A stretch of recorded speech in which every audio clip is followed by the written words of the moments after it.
Pessoal, tudo bem? Desligou tudo. Eu estava conversando aqui com o Dr. Edson Aracaki, transplantado de rim, médico, presidente da BTX, tenista. A gente falou um pouquinho sobre esse mês de setembro, doação de órgãos. Ele explicou um pouco em que pé está a fila, de que forma a pandemia atrapalhou e prejudicou muito quem está na fila esperando por um transplante.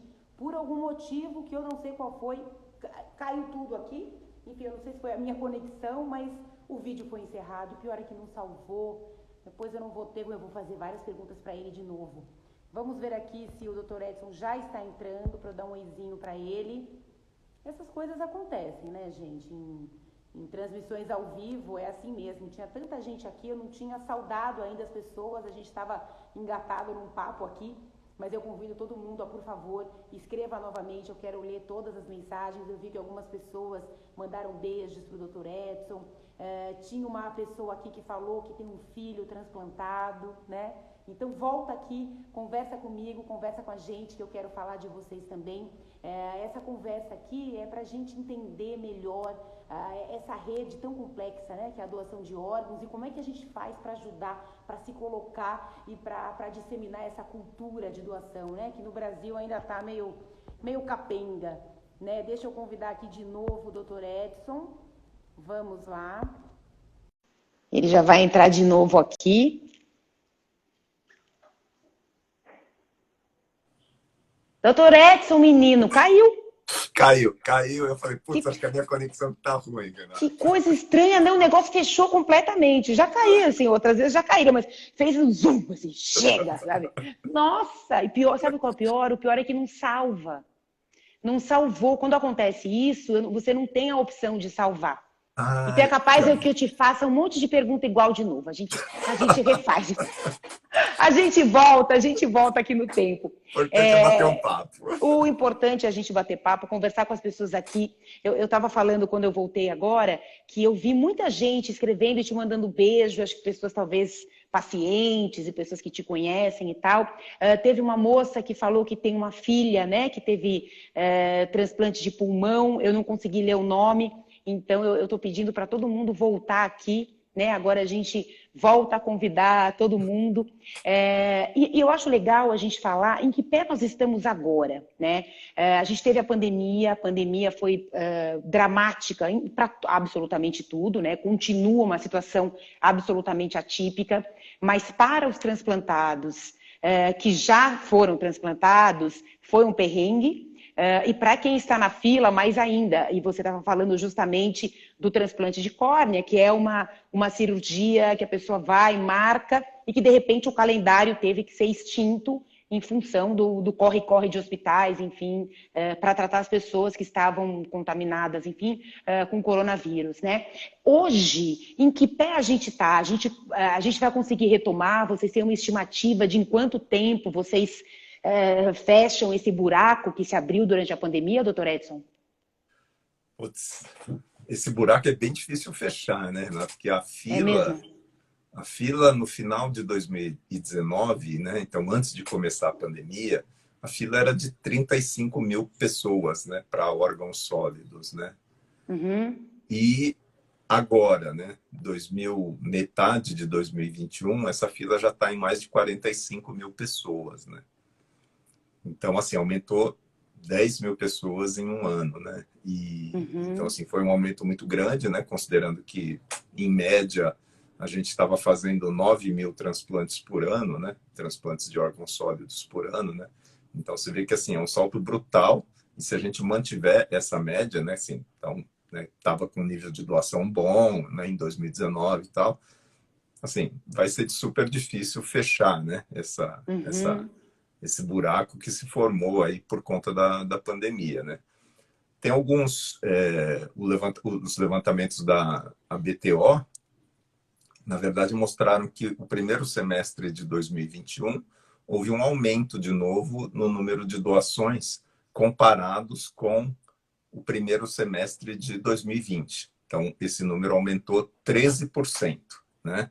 Só que, assim, o primeiro semestre de 2020 tinha caído um monte, né? Porque foi logo no começo da pandemia, assim, que realmente, assim, a coisa estava um caos, né? Logo no comecinho, né? Então, subir 13%, assim, não é muita coisa, né? O outro dado, né, foi que, assim, o número de efetivações, né, a taxa de efetivação de doador, né, porque tem um número lá de potencial doador, e depois o que se efetiva como doador realmente, né?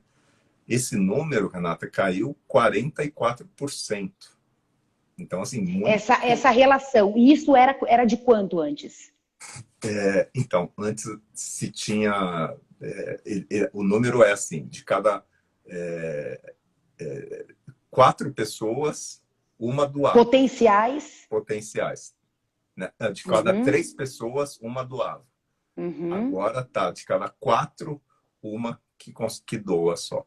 Então, essa é a relação que ficou, né? Ficou uma para cada 4 pessoas. Então, assim, tem que entrevistar, falar, ou, né? 4 pessoas para você conseguir um doador, né? Então, assim... Tem uma informação aqui sobre crianças, né? Unidas pela doação. Muito obrigada pela sua mensagem aqui. Eu não sei quem é que está falando. Temos 865 crianças na lista de transplante. Deixa eu ver se tem mais alguma mensagem. Não só todo mundo dando um oizinho, dizendo que entrou. A gente podem participar aqui. A gente vai respondendo, enfim, esclarecendo ao longo aqui da nossa conversa. Caiu aqui a nossa conexão, mas já voltamos. Doutor Edson, eu acho que é legal a gente repetir esse número, né? Então, subiu mais de 10 mil pessoas na fila de transplante durante esse ano, durante a pandemia. Durante a pandemia, então, houve esse número, né? Porque a queda em 2020, do número de transplantes foi de 26%, né? Agora, o que é bom, né, Renata, é que, assim, é que a vacinação está avançando, né? Então, a gente já tem aí um número de que, acho que quase 90 milhões de pessoas já pelo menos tomaram a primeira ou as 2 doses, né? Ou aquela vacina que tem dose única, né? Então, nitidamente, os hospitais estão voltando à sua normalidade, né? Então, por exemplo, um exemplo aqui é o Hospital São Paulo, né? A Unifesp aqui, que tinha virado um hospital Covid, né? Certo. Ele tinha 6 UTIs para o tratamento da Covid, né? 6 UTIs e aberto quase todas as enfermarias para tratamento da Covid, né? E hoje eles têm só uma UTI que é destinada à Covid, né? E praticamente, assim, uma enfermaria normal ali que faz o acompanhamento dos pós-Covid, né? Então, assim, o número, né, de requisição, né, do complexo hospitalar vem caindo mesmo, né, para a Covid. Então, assim, né, está muito mais sob controle, e isso vem fazendo com que os hospitais retomem suas atividades habituais, né? Então, todos aquele represamento que existia, né, não só de transplante, mas mesmo, né, de outros tratamentos, estão voltando à normalidade, né? E aí, segundo as conversas aí do pessoal da BTO e tal, eles acham que o segundo semestre deve retomar e talvez chegar nos mesmos níveis do final de 2019, né? Então, talvez a gente tenha, até o fim aí do ano, né, uma melhora, né, nos números de transplante, mas, assim, né, fechar aquele gap, né, que você mesmo falou, fechar aquele buraco que ficou, é muito tempo, né? Porque você vê que a fila do transplante, na verdade, ela só aumenta, né? A fila nunca diminuiu, né? A fila sempre só foi aumentando com o passar do tempo, né? Então... A Unidos pela Doação, quem está falando com a gente é a Deise. Ela é mãe Deise. da Laura, de 9 anos, 8 anos, transplantada de fígado, né? Um beijo para você, para a Laura. Posso História imaginar. bonita. Irmão que doou. Então, assim... o irmão mais velho. É isso? Eu acho que eu já falei com a Deise. Faz um tempo que eu falei com a Deise. Eu acho que eu lembro, então, da Laura. Muito legal. Um beijo para vocês, para esse irmão, enfim, para a família toda. Né? Isso é realmente comovente. Doutor Edson, vamos explicar aqui como é que se dá o processo, né, da doação. Você tem a doação em vida, né, que foi, por exemplo, o seu caso, a sua irmã te doando um rim, né? E aí o esquema logístico, imagino, é muito mais fácil, vocês marcam uma cirurgia, essa cirurgia é feita, imagino que seja isso, né? E para a pessoa que vai receber um órgão de alguém que partiu, né? Que foi embora. Explica essa diferença pra gente. Eu acho que as pessoas têm curiosidade, as pessoas que não são, né, desse mundo, desse universo. Então, o que se tem é o que se chama de fila única, né? Então, você entra ali na fila de transplante, tem a chamada fila única, e isso é assim, controlado totalmente, absolutamente, com sigilo, né? As pessoas não sabem, né? Você só recebe o seu número de cadastro ali, né? E pode ir acompanhando, inclusive, né? Você pode entrar todo dia no site ali do Ministério da Saúde, né? E ir acompanhando como é que está a fila, né? Só que, A sua lógico, colocação na a sua lista. colocação na lista. Então, o Gente, que negócio... loucura é isso, não? Não, mas é super... Isso é o que dá credibilidade para todo o Não, sistema, né? claro, eu tô pensando que loucura você todo dia ir lá conferir. Certamente a pessoa vai todo Não, dia, toda hora lá conferir em que pele está. isso Mas, claro, é quase que um isso dá sofrimento. lisura para o processo, né? Sem dúvida nenhuma. Claro, claro. Só que, lógico, que você é cadastrado também estadualmente, né? Porque, lógico, né? Se você mora em São Paulo, você está Uhum, cadastrado na Central de São Paulo, né? uhum. Então, você tem preferência para todos aqueles órgãos que aparecem no estado de São Paulo, né? Porque tem todo aquele problema que a gente comentou um pouco aqui, que é a questão da logística, né? Os órgãos têm um tempo de isquemia, a malha aérea, por exemplo, que foi um dos motivos também que diminuiu o transplante no ano passado, foi Sem porque não dúvida. tinha malha aérea e tal, né? Então, tudo isso conta, né? Então, por isso que as pessoas estão numa lista nacional, mas dentro do seu estado também, né? Então, por exemplo, ela tem uma lista lá de rim, aí vamos supor, 300, né, na lista nacional, mas pode ser que no estado ela esteja um pouco mais baixa, né, na lista, porque é no estado, né? Uhum. E aí, dentro disso, né, existe todas as compatibilidades, né? Porque, por exemplo, você não vai transplantar uma pessoa que, né, sangue, né, tipo sanguíneo, por exemplo, que é a mais simples de entender, né? Você não vai transplantar uma pessoa que tem um tipo sanguíneo A numa pessoa doadora do tipo B, porque senão você transplanta, dá rejeição e você perde o órgão, né? Então, assim, Certo. então dentro da fila, você ainda tem que fazer todos esses testes, né? Então tá tudo testado lá, como que é seu tipo sanguíneo, quais são os seus parâmetros de histocompatibilidade, né? Então tudo isso vai dar o tal do cross-match lá. Então quanto, né, mais cross-match der, então assim, quanto mais você for compatível com aquele órgão, maior aumenta a chance de você receber, né? Então, por exemplo, você pode até estar na frente, né? Você pode ter o número lá 12, né? E uma pessoa ter o número 50. Só que, putz, o órgão que chegou não serve para aquela pessoa, não serve para ela que está na frente. Então, ela vai para a pessoa que tem o órgão 50, porque nós estamos falando de uma coisa muito preciosa, né? Que é um órgão doado. Então, assim, a gente não pode, né? As equipes médicas não podem desperdiçar o órgão, Claro, né? Colocar numa claro. pessoa que, pô, vai dar uma rejeição, vai dar alguma coisa assim, né? Então, nós estamos falando da vida da pessoa que doou, né? O órgão da pessoa que doou e a vida da pessoa que está na fila, né? Quer dizer, então, a mesma Claro. coisa. Você não pode pôr um órgão na pessoa que vai rejeitar e ela pode morrer, inclusive, né? Ali muito rapidamente depois, né? Então, a Uhum. fila funciona desse jeito, né? E tem para algumas situações, tipo fígado, por exemplo, ou mesmo pulmão, né? Para aquelas condições mais críticas, né? Coração, que aí tem o critério de urgência, né? Realmente a pessoa pode ter entrado na fila depois, né?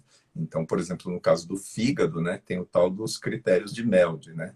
Que é um ranqueamento que se faz de acordo com a função hepática e as condições clínicas da pessoa. Então, quanto mais alto for esse ranking, maior a chance dessa pessoa estar ali numa situação muito crítica, né? Muito mais crítica, que Uhum. se ela não receber o órgão rapidamente, ela pode morrer em talvez poucos dias, né? Até um mês, sei lá. Uhum. Então, aí a condição clínica também é um fator que adianta a fila, né? Então, assim, então, a pessoa que está numa situação muito mais grave, próxima, né, de um desfecho talvez fatal, essa pessoa vai ter prioridade na fila também, né? Mas tem critérios, né? Uhum. Tudo com critérios. Ela sabe qual é a pontuação. O fígado, por exemplo, ela sabe qual é a pontuação dela do MELD, né? O médico dela fala, tal, né? Então, isso tudo é claro ali e é discutido, né? Então, Isso é assim, é por levado isso... no momento da fila. Isso. Então, por isso que o sistema é bom, né? O sistema é muito bom, o sistema funciona bem, né? E por isso também que, por exemplo, né, em alguns estados, né, a fila pode andar mais rápida, né, do que em outros, né? Então, por exemplo, São Paulo realmente é um estado muito grande, apesar de ter mais centros transplantadores, mas é provavelmente onde tem mais gente cadastrada, né? Ao passo que, por exemplo, Fortaleza, a gente sabe que, por exemplo, a fila de fígado lá anda super rápido, né? Então, assim, porque tem um centro super bom que transplanta bastante, eles fazem um super trabalho em termos de, de promoção, né, da doação. Então, lá o transplante de fígado acontece mais rápido, né? Então, assim, dependendo de onde você está cadastrado também, você pode, né, ter a sua fila andar um pouco mais rápido ou não, né? E Dependendo do estado. existe a possibilidade de cambialidade, quer dizer, tá zerada a fila de tal órgão em tal lugar e uma pessoa de um outro estado para esse estado, isso acontece? Existe, existe. Então, tem várias pessoas, né, que, por exemplo, né, por orientação do médico, é transferido para uma equipe em outro estado, né, que é onde a fila está andando melhor, né. E então, mesmo dependendo do órgão, né, então, por exemplo, pulmão, que são poucos os centros transplantadores de pulmão, né.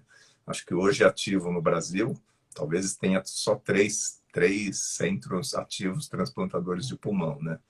Então, assim, então esses centros acabam, algumas vezes, fazendo essa intercambiabilidade, né? Então, eles, né, podem falar, putz, né, ó, procura ali o centro, né, de Porto Alegre, por exemplo, que está indo mais rápido. É que Porto Alegre agora deu uma diminuída também, né? Mas era um centro mega transplantador, né? Assim, Porto Alegre sempre esteve na frente durante muito tempo, né? Mas Sim. pode acontecer, você pode ser de um estado e se cadastrar em outro estado para o transplante. Só que aí você tem que transferir toda a tua vida, Claro. né, para aquele estado, né? Porque quando você está esperando, quando você é chamado, é assim, ó, vem É que agora. é agora, isso, né? Então, na verdade, você tem que, né, se você realmente quer fazer um acompanhamento em outro estado, você tem que praticamente não, você tem que mudar para esse outro estado, né? Deixa eu te perguntar uma coisa, é uma curiosidade. É comum que uma mesma pessoa, no momento em que ela perde a vida, ela pode doar vários órgãos? É, porque quando se faz a entrevista, né, o pessoal da captação faz a entrevista tal, é para doação do que for possível, Possível. né? Do que for possível, né? Então, ela pode realmente doar vários órgãos, né? E isso é bem comum mesmo, né? Tem aquela... todo mundo, acho que ouviu bastante aquela história do Gugu tal, né? Que chegou a doar, falar em 50, né? Nem sei se foi isso tudo, mas assim, de qualquer forma, ele doou, acho que tudo que dava para doar, ele doou, né? Então, ficou bem conhecida na mídia essa história e é verdade, né? Assim, a pessoa realmente pode doar vários órgãos, né? Doutor Edson, qual é o maior empecilho, né? Se é que existe um maior empecilho. Existe toda uma questão logística, existe a questão da seriedade. Eu não gosto de falar burocracia, porque fica parecendo que as pessoas estão ali dormindo em cima da coisa e não é isso. Mas existem algumas necessidades, exigências médicas, né? De laudo, diagnóstico, de atestado de óbito e tal, para que efetivamente essa doação possa acontecer. Mas existe algo cultural, de comportamento, muitas vezes envolvendo religião, crenças, né? E as pessoas acabam não se colocando como potenciais doadores a partir do momento que elas morreram, né? Não vão mais viver, aquele órgão, aquele tecido pode trazer à vida alguém que está ali na fila, né? Dá para a gente mensurar quais são essas empecilhos, eu não sei se é a melhor palavra, o que pega mais, por que a fila só aumenta, só cresce? Acho que na verdade você já falou, né? É multifatorial, né? Não existe uma causa preponderante ou uma causa única, né?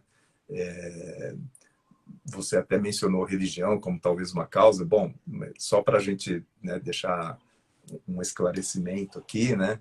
Então, assim, não existe nenhuma religião que proíbe ou que deixa dúvidas sobre a doação, né? Todas as religiões são super favoráveis à doação. Então, não existe um critério, né? Falar, não, tal religião não permite, não sei o que não permite, né? Não. Então, as religiões todas, né, entendem a situação do transplante e da doação. Eu acho que o que não tem, Renata, é informação mesmo, né? Eu acho que assim a gente ainda não conseguiu, talvez, passar algumas barreiras de informação mesmo, né?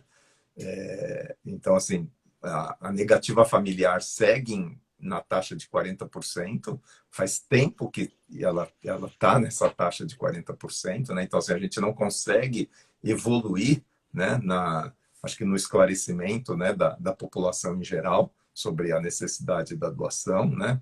Outro tema é em relação às equipes médicas, né?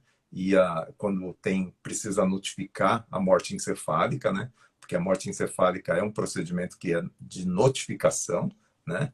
Então, se a gente tivesse esse sistema funcionando super bem, né? Provavelmente a gente teria um aumento aí do número de doadores apenas com a sistematização melhor da notificação, né?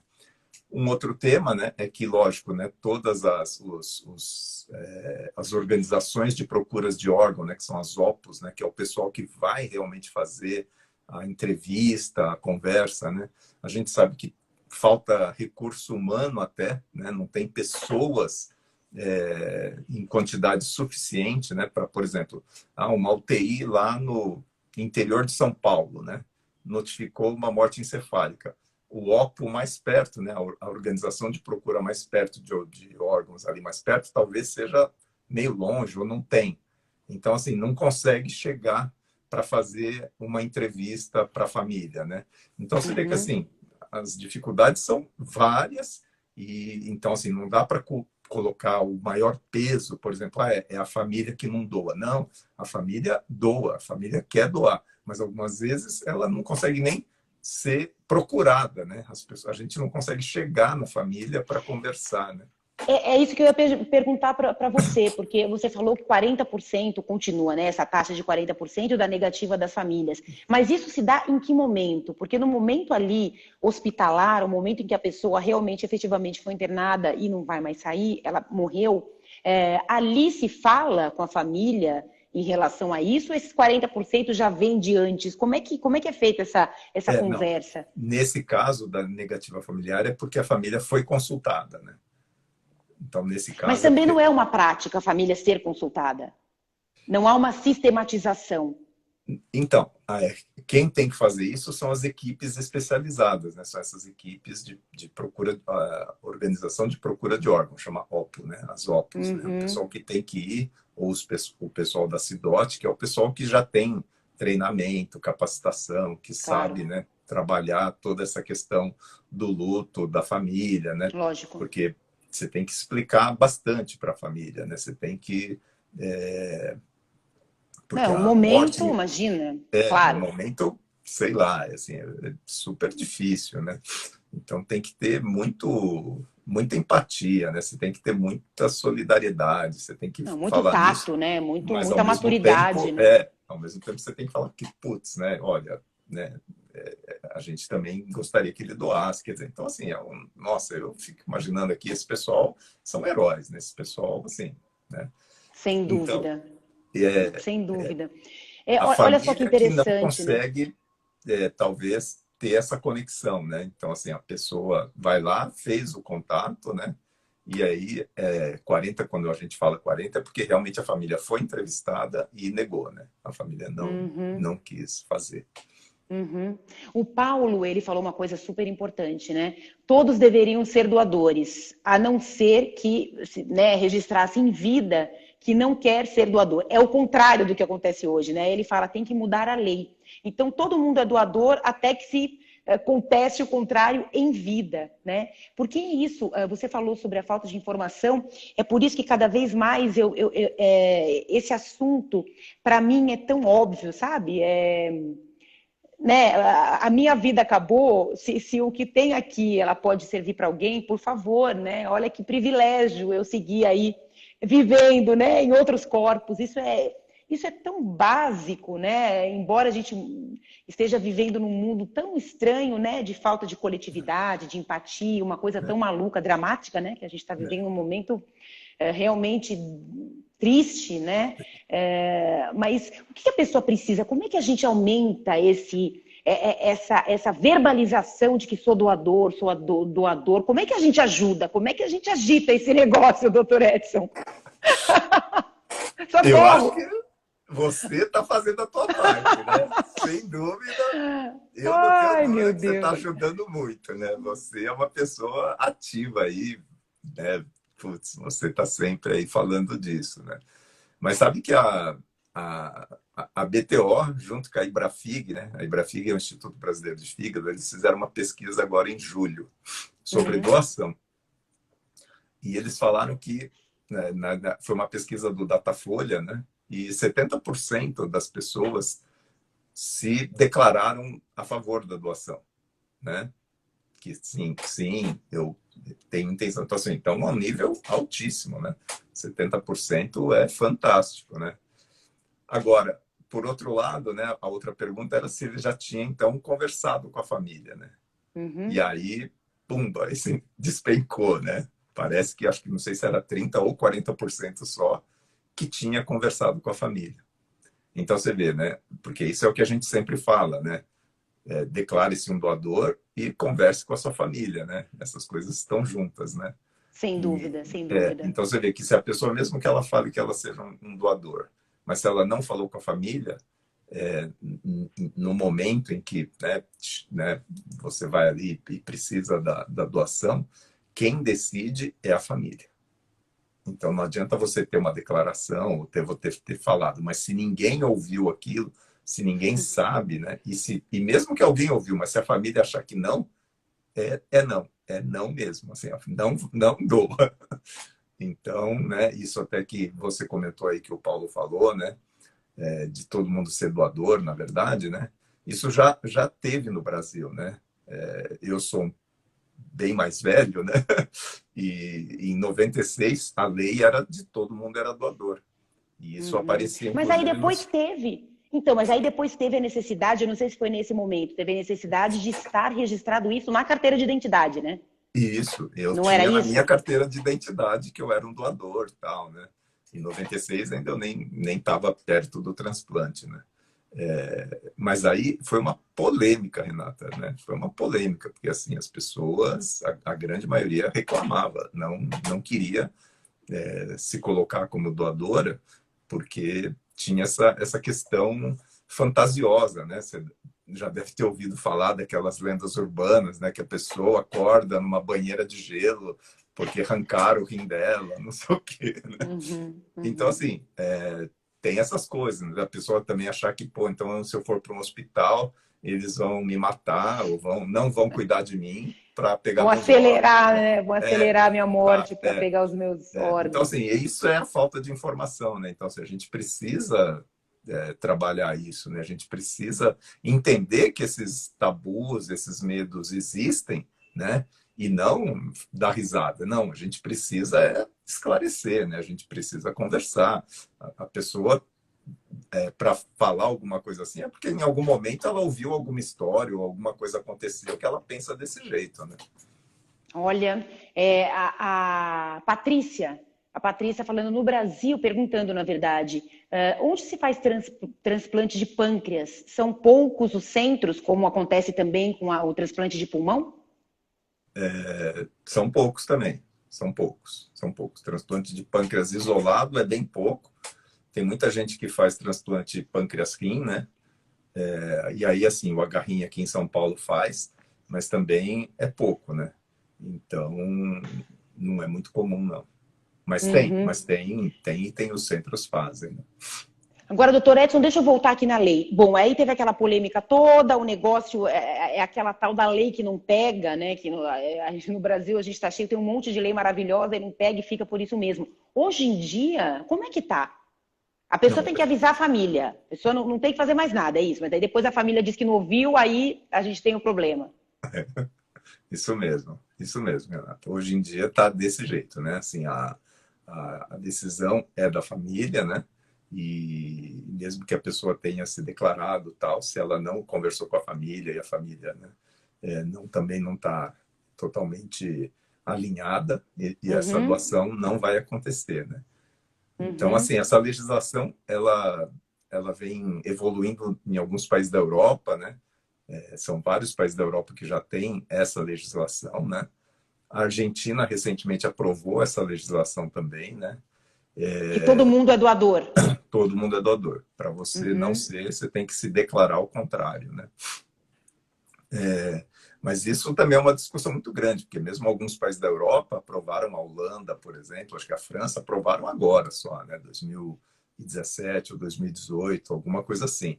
Então, assim, porque é um assunto polêmico mesmo, né? É um assunto que gera muita controvérsia, né? Então, você vê que, né, mesmo, por exemplo, hoje, uma coisa super que assim é de consenso, né? Consenso que eu digo assim todo mundo consegue enxergar o benefício da vacina. Você vê que a gente ainda tem uma parte da população que acha que não precisa de vacina, né? Então você vê que se tem gente que pensa isso por vacina, né? Que realmente o benefício está na cara de todo mundo. Assim, a gente vê as taxas de infecção pelo Covid diminuindo drasticamente depois que começou a vacinar, a gente vê a taxa de internação e casos Tá. graves caindo, mas tem gente que Uhum. ainda não acredita, né? Então você imagina uma coisa do tipo doação, né? Ou né, todo mundo é doador, exceto se manifestar ao contrário, né? Então, Uhum. assim, tem muita coisa para a gente evoluir no campo da informação, né, Renata? Agora, como é que a gente pressiona, né? Congresso Nacional, enfim, que na verdade é quem vai fazer o negócio acontecer. Existem projetos de lei nesse sentido para mudar, para que a gente possa ser todo mundo doador, até que se queira o contrário ali da pessoa em vida, isso tramita, isso está em algum momento, está em algum lugar aí para a gente pressionar, para a gente verbalizar, gritar, enfim, sei lá. Então, recentemente, né, e assim, até né, difícil, né, porque um dos adeptos e das pessoas que eram favoráveis a essa lei era o Major Olímpio, né, aquele senador Sim, que faleceu morreu de Covid. pela Uhum, Covid, né? E uhum. ele colocou um projeto nesse sentido, né, para tramitação no Senado, para todo mundo ser doador, né?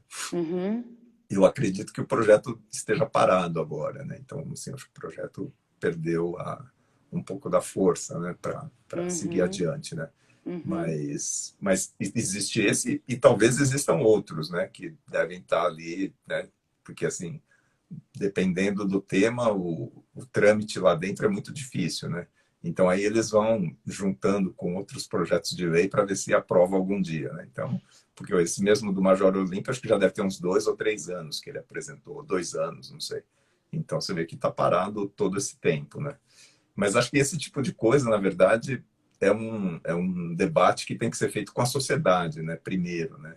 Então, assim, não é uma coisa que acho que você baixa como lei, né? E toca ali, porque aí todo mundo vai seguir, né?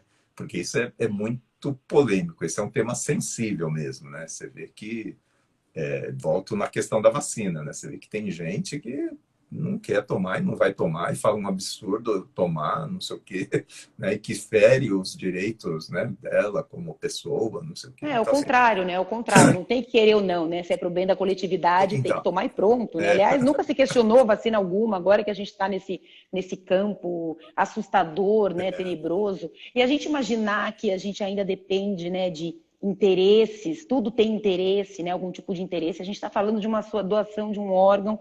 Eu morri, vou embora, gente. Vou ser cremada, vou ser enterrada. Enfim, eu sou doadora e quero ser cremada. E jogadas minhas cinzas, assim.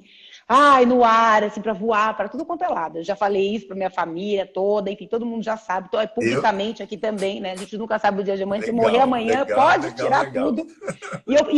Olha, eu prometo que eu me cuidei. Até aqui eu tô cuidada, bonitinha, para deixar tudo em ordem para quem vier depois. Então, aqui comigo tá tudo bem. Legal. Doutor Edson, me fala que horas são, porque eu tô sem relógio. Você tem um reloginho aí, só para eu não me perder aqui?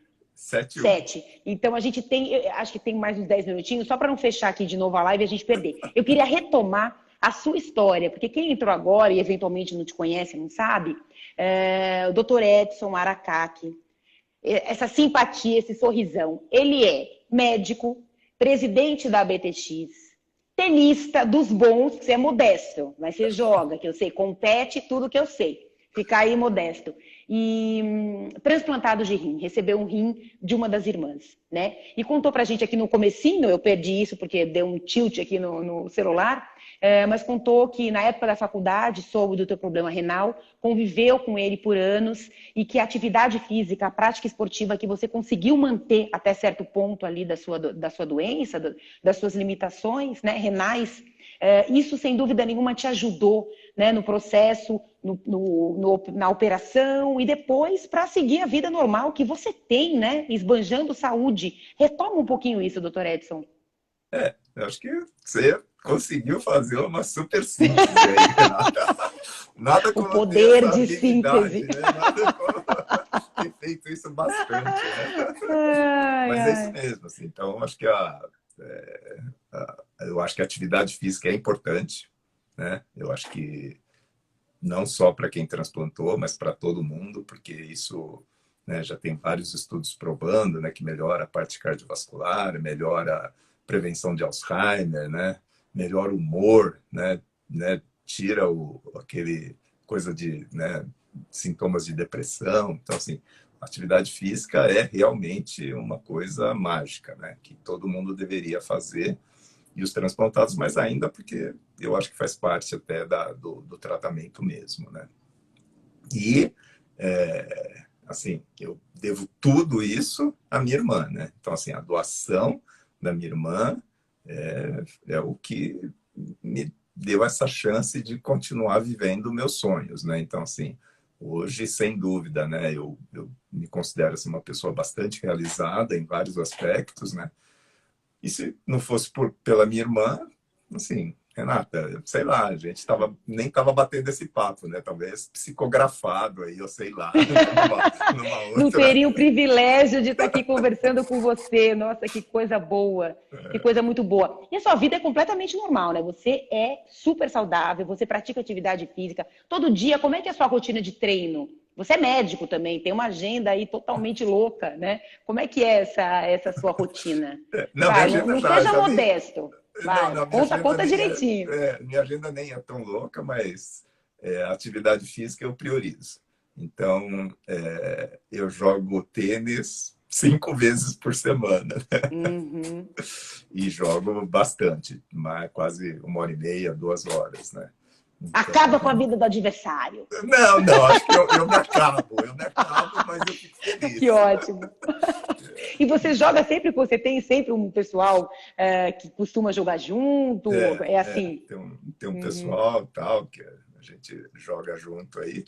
Na verdade, é o pessoal do condomínio, né, do prédio aqui e tal. Então, assim, né, porque até ainda não pode misturar, aglomerar, aquela coisa Sem toda, né? Então, dúvida. tem um Sem pessoalzinho que dúvida. a gente marca, desce lá, joga e tal, né? Então, dá para se divertir bastante, viu?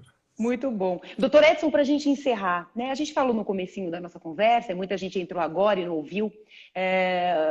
A pessoa que espera numa fila para ter a possibilidade de continuar vivendo, ela tem uma outra percepção da vida, né? Ela valoriza, talvez, muito mais, ela se relaciona com ela mesma, com o corpo, com as pessoas, com o trabalho, de uma outra maneira. Eu não estou falando que vira todo mundo Buda, não é isso. Mas, de certa forma, são pessoas gratas pela possibilidade de viver. A vida é muito curta, né? E muita gente gasta muito tempo com muita coisa que não interessa, na verdade, né? Vamos deixar aqui uma mensagem final, né? as pessoas aproveitarem, desfrutarem a vida agora. Pode parecer chavão, né? Agora tá na moda, todo mundo fala gratidão, não sei o quê, faz tudo errado e fica falando gratidão, é hashtag gratidão, eu não aguento isso. Mas vocês são autoridades para realmente disseminarem esse conceito, né? A gente está carente de pessoas vivendo o presente, desfrutando, cuidando da própria vida, cuidando da coletividade e deixando de cuidar da vida dos outros, né? Isso é bem importante, né, doutor Edson? Nossa, acho que de novo você falou tudo, né? De Não novo. vem, não. Pode falar você. De novo, né? É isso mesmo, né? Eu acho que vida, a gente só tem essa. Até agora, né? Comprovada em estudos científicos, só existe essa vida aqui. A gente, né? Apesar, né, de todo mundo achar que pode ter uma outra, não sei o que, ninguém provou ainda, né? E essa aqui a gente está sabendo, né? Dessa aqui a gente está sabendo, né? Só temos essa, né? Só temos essa, considerando, né, a existência do ser humano, ela é curta, né? Então, assim, quem vive muito vive, sei lá, 80, 90 anos, né? Mas considerando o tempo de história, né? Sei lá, mais de bilhão de anos, é nada, né? Assim, então, Nada. é nada. Então, assim, a vida é só essa, a vida é curta, né? E, assim, a gente passa 1/3 dela dormindo, né? Então, assim, o tempo que a gente está acordado, Renato, acho que a gente tem que tentar viver bem, né? Fazer coisas legais, fazer coisas que a gente gosta, né? Viver em comunidade, porque o ser humano é um ser social, o ser humano não é um ser para viver isolado, né? Nesse começo de pandemia, todo mundo aí, alguns até curtiram, porque acabaram se enclausurando, achando que, pô, eu me basto, né? Eu sou suficiente para mim mesmo, mas você vê que não é isso, as pessoas querem aglomerar, as pessoas querem se encontrar, as pessoas querem esse olho no olho, né? Então, o ser humano é social, então esse negócio de falar, pô, eu vou pensar só em mim, nossa, é ridículo isso, porque você não consegue, ninguém é uma ilha, né? Você não vive sozinho. Então, assim, quando você vai somando todas essas coisas, né? Você vai vendo que, putz, né? Assim, você tem que viver mesmo, você tem que tentar viver, você tem que tentar fazer alguma coisa de bom, né? Você tem que tentar ajudar aquelas pessoas que são menos favorecidas do que você, né? E que hoje aumentou muito. Então, assim, eu acho que essas coisas, né? E aí, assim, voltando só para a questão do transplante, né? Acho que quem passou por um perrengue na vida tão grande como foram muitos transplantados, né? Talvez alguns conseguiram enxergar tudo isso, né? Conseguiram ver, né? Que, putz, eu tive ali para morrer, né? Quer dizer, então, tudo, né? O que eu fiz até então, né? Até, sei lá, né? O cara transplantou igual eu transplantei 40 anos, o que eu tinha feito até então, né? O que eu tinha feito até os 40 anos? Pô, tinha trabalhado feito um louco, né? Tinha, né? Sei lá, não lembrava, nem lembrava, né? Acho que não sei, né? Ninguém para pensar, o que eu fiz até agora? Então, assim, você tem a chance de falar, putz, então daqui para frente talvez eu possa fazer um pouco diferente, né? Eu possa mudar um pouco, né, de tudo isso aí e tentar melhorar não só a minha vida, mas a vida dos outros, né? Porque, sem dúvida, a tua felicidade, Renata, impacta em mim, né? Sem dúvida, sem dúvida. Então, assim, o fato da gente estar conversando aqui, super legal, né? Assim, num papo numa boa. Pô, super legal, já fiquei super feliz, estou super Não, contente. quanta coisa, né? Quantas... Não, sem dúvida nenhuma. Agora, menino, você tem 60 anos? Eu? Opa, 60. Rapaz, que loucura! Porque você falou, transplantei com 40, você falou que já faz 20 anos. No começo eu falei, gente, vou fazer essa conta é fácil, essa conta eu consigo fazer. 60 anos, olha aí, gente. Transplantado de rim, joga tênis, pensa na comunidade, toma vacina, porque a gente não tem que questionar uma coisa dessas, né? E batalha para que a humanidade seja melhor, né? Seja solidária. Gente, a gente vai embora, vamos doar tudo, vamos nos desapegar, né? O mundo está precisando de gente desapegada. Doutor Edson, foi um prazer de novo conversar com você. É sempre um privilégio, uma honra. Muito obrigada pelo seu tempo, pela sua energia, pela sua profissão, enfim, profissional da saúde, né? Perrengue total aí nesse drama que a gente viveu e continua vivendo, né? Principalmente comportamental, porque o sanitário, a gente viu como era e foi assim no mundo inteiro, mas o comportamental está deixando a gente triste demais, né? Mas a gente segue aqui se conectando com quem vale a pena a gente se conectar, né? Então, eu te agradeço muito, muito obrigada e vamos falando aí, vamos falando do assunto, informando, provocando, né, para que a gente consiga baixar esses 40% de negativa aí, não faz o menor sentido.